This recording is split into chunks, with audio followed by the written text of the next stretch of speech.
70% गुंडेवली area आहे.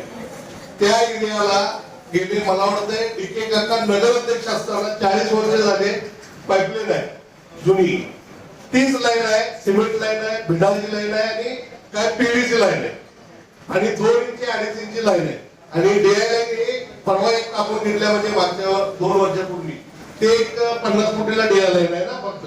बाकीची line सगळे प्रॉपर जुन्या आहेत 40 वर्षापूर्वीची. प्रथम पहिला ते लाईनी मधून घ्यायला लागणार आहेत आपल्याला, म्हणजे आमच्या पर्टिक्युलर वार्ड क्रमांक 15 मध्ये मी सांगतोय. आणि दुसरी गोष्ट आम्हाला 2 महिने मागचे पाणी नव्हतं. त्या गुढीपाडवा केला, गुढीपाडव्याला आपण टँकरनं दिलो, शिव्या खाल्लो आम्ही सगळी नगरसेवक.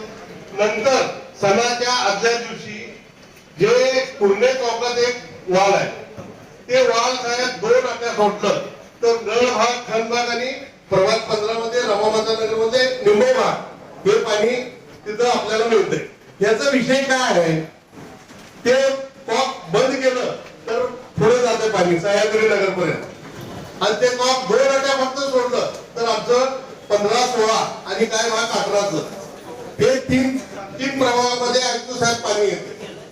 पण ह्यासाठी काय योजना करायचं ते जरा कोल्हे साहेबांना याचा खुलासा करावं. म्हणजे प्रत्येक सणासुदीच्या वेळी मी ते कॉकवर जातोय, वालबेनला वाल आणायला लावतोय, वाल करतोय, म्हणजे तक्रारी कमी व्हायला.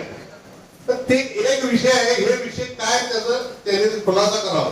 म्हणजे ते 2 आटे सोडल्यावर पुढे काय पाणी जातंय त्या नाही जातंय, आम्हाला येतंय, थोडं येतंय, प्रेशरनं पण येत नाही पण पाणी येतंय.